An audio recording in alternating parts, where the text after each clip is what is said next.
On récapitule une dernière fois. Copyman peut se dupliquer en 2 Copyman égaux en tout point, capables de se dupliquer à leur tour.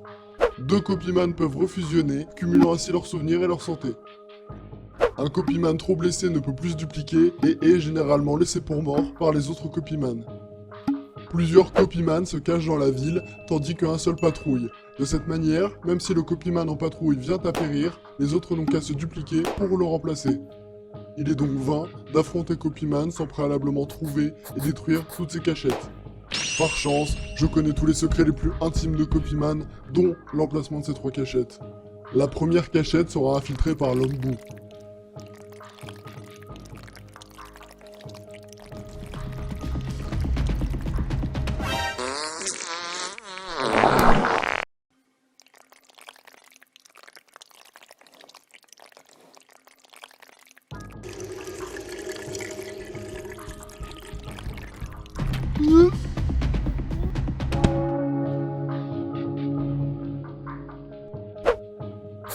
La seconde par le loup.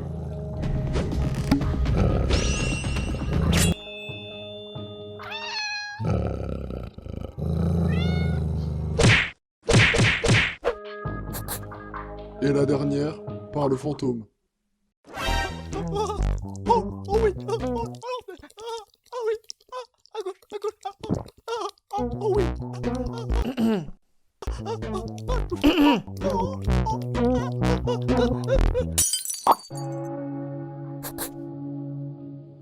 Allez, dites-moi ce qui s'est passé à la fin. C'est trop tôt. J'ai vu des choses. Peu importe. Ce qui compte, c'est que vous ayez réussi. La fin est proche. Faux héros. Yo, Copyman, ça va? Ça patrouille, ça patrouille.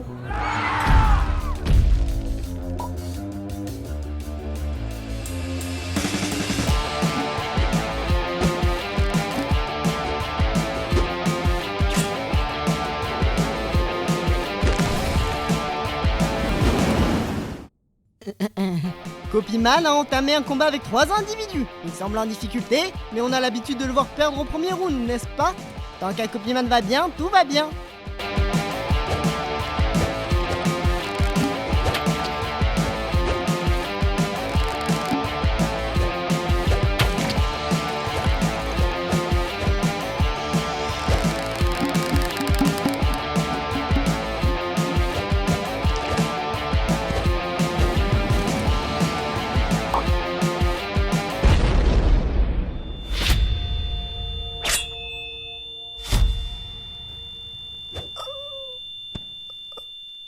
Vous comprenez pas.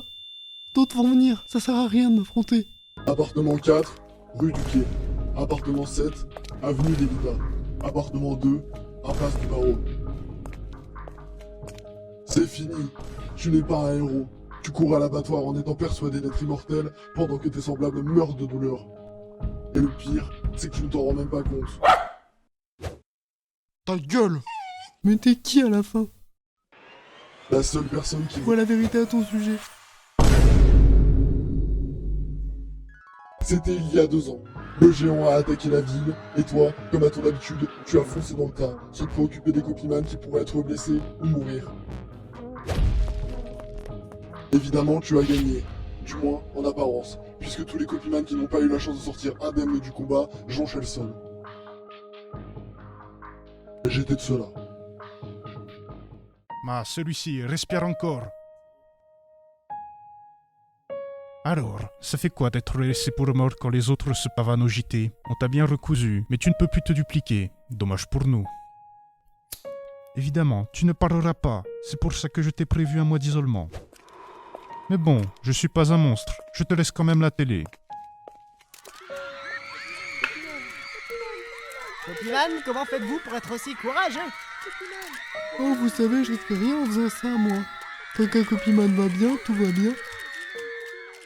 Je me suis alors rendu compte que les actions de Copyman ne résultaient pas d'un quelconque courage, mais de l'ignorance de la douleur et de la mort. Et oui, les Copyman blessés et donc porteurs de ce savoir étaient systématiquement laissés pour compte. Dès lors, j'ai voué une haine sans nom à Copyman. Je veux la tête de Copyman.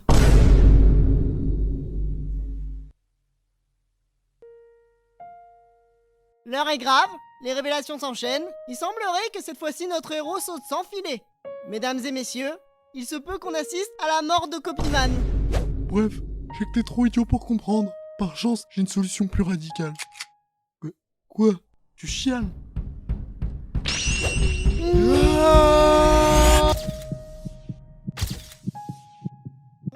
Alors, ça fait quoi d'être laissé pour mort quand les autres se pavanent au JT? C'est fini.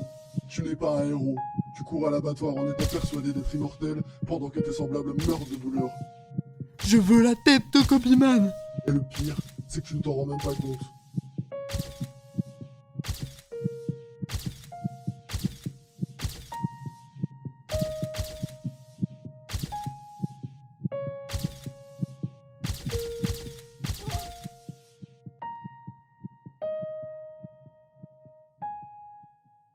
Étant donné les circonstances, l'issue du combat est difficile à déterminer.